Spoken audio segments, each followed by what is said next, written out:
Hi everyone, it's Niamh here and welcome to my art journaling channel. Today we're going to be working the Dina Wakley Journal and we're going to be using a burlap page, which I know lots of people have strong feelings about. When I first got these journals, I thought I would use my burlap pages to do some stitching in and cut windows out, and I never got round to doing it. I stitched, I think, in one page.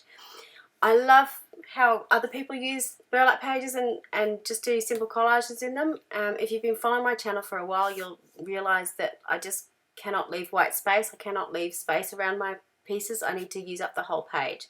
So this is the way I tackle my burlap pages. I'm using the inside bit of a napkin. You know, the bits where you're collaging and you don't use it all. So you know, I keep those and I glue them on my burlap pages. So I'm being really generous with my matte medium. I'm gluing underneath it, I'm gluing on top of it. And what this will do is it seals the page, but you do not lose the beautiful texture that the burlap gives you. So it is like you are painting on a really thick canvas weave, but you're not going to have the bleed through, because one of the things I found, which isn't an issue, just put some paper or some card underneath it to stop the bleed through. When I was just painting on it without doing this step, you would get marks onto your next page or a bleed through onto your next page. So because I have lots of this tissue sitting around, I've just found this is a really handy way for me personally to sort of seal off my page, still get that beautiful texture of the burlap, but be able to use it in a manner that I art journal in a lot more easily. So you can see I've got the bit of plastic behind anyway, because I've got wet gel medium on the other side, so obviously to be able to peel it apart. But I'm impatient, I wanted to paint something, so I've gone in with my turquoise and I'm just doing some mark making over the back. Now the colours on this page are very similar to the colours on the left hand side page, because I did this straight after I'd done the deep breath page. So it's sort of, they were all sitting out and I had them there. When you get to the close-up at the very end, you'll still be able to see the texture on this page. But you can kind of see it coming through with the painted images anyway. You can sort of see it going into the crevices and so on. So it's a really great way, I've found, to get that texture on the page but not have to worry about what's going on behind. The other thing that I found really good about doing this is when you're painting onto the straight burlap, one, it takes an awful lot of paint because it's soaking into the fabric, and it also takes a longer time to dry. By having that tissue paper barrier there, everything dries a lot quicker, and because it's just sitting on the tissue paper, it's not soaking into the fibres of the burlap, so everything's just a lot quicker. So I'm going in with those three colours again. So it's the fuchsia, cheddar and turquoise colours. This is the Crafters Workshop stencil, just a mark making stencil that I had, just creating some cool marks in the background. Sort of getting this almost patchworky thing happening. Again, going in and drying my layers. So if you're doing anything with layers with acrylic paint, really important that you dry your layers as you go, because otherwise everything's going to blend together. Because I still had a lot of paint on my paintbrush, I just went in to the next page of my journal and used a lot of water on it, so you get that sort of watercolour effect to come with the new page. So as I was doing this page, you saw at the very beginning of this video, I had a Frida Kahlo little cutout sitting next to me. That was actually a card that my mother had bought for me, and yeah, so I knew I wanted to put that on this page somehow, and this is sort of how it came up. Now, one thing that you will find when you're stamping on the burlap is, obviously because it is very textured, you are not going to get a clear stamped image. So just be aware of that.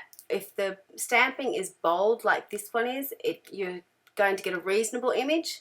If it's something really fine, just be aware you're going to get the texture of something there, but not necessarily a full readable image. So just be mindful of that when you're sort of thinking about stamping on it. If you really want to stamp something nice and clear, that's fine. What I would suggest you do is to stamp it out onto tissue paper and then glue it over the top, so you'll get a really crisp image over the top.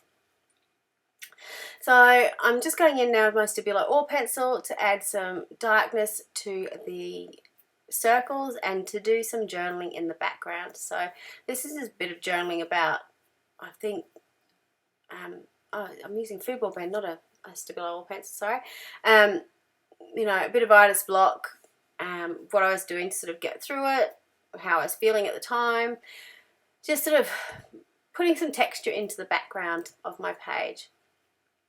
Now I'm going in with a white paint pen and doing some journaling around the circles. So you will also need to be aware, if you're using paint pens on this surface, is it will sometimes catch and you'll get a splatter. I really like that effect, but if you want, again, really crisp, clean images, using a paint pen on this, certainly to write with, a fine one, you're going to get sort of little bits of splatters. So with the card, it's a blank greeting card. It came with these little stickers that you could sort of make your own greetings on the inside. I can't remember what the sticker says, and unfortunately, because it's a gloss card, it's really hard to read, so hopefully in the close-up you'll be able to see that. I decided though that as I was doing this, I was going to stamp out a bit of a quote, and it was a quote that I've been talking to Mum about something in regards to teaching my job, and it was something sort of stuck with me. Instead of practice makes perfect, practice makes progress. Consistency is the key.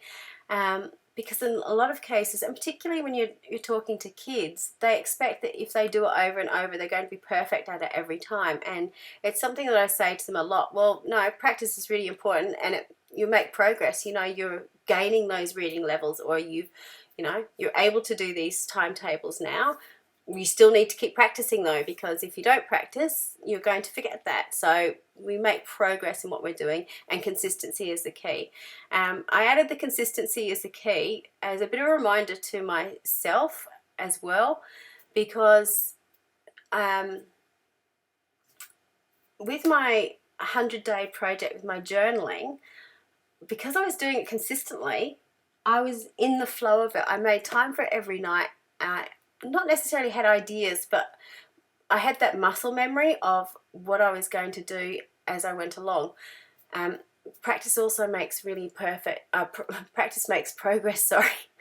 When it comes to spelling, I was looking at it going, that's not right, you've forgotten something there. So this is how I fixed it up. Obviously it didn't rub off particularly well, so I've just repainted over the top, did a bit of my journaling back in there, and then added the words in once it was dry again. So if you do make a mistake, you can fix it up. It's all good.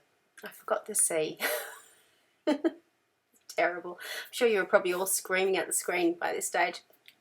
But yes, consistency is the key. And I've been trying really hard.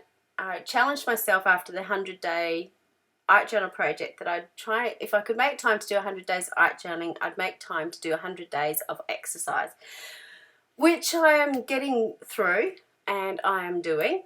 The issue I'm now having is, because I'm doing that, I go, after I finish doing my exercise, I sit down at my art journal table, and it's like, oh, I don't have any mojo. I'm just sitting here. I'm not actually doing anything. So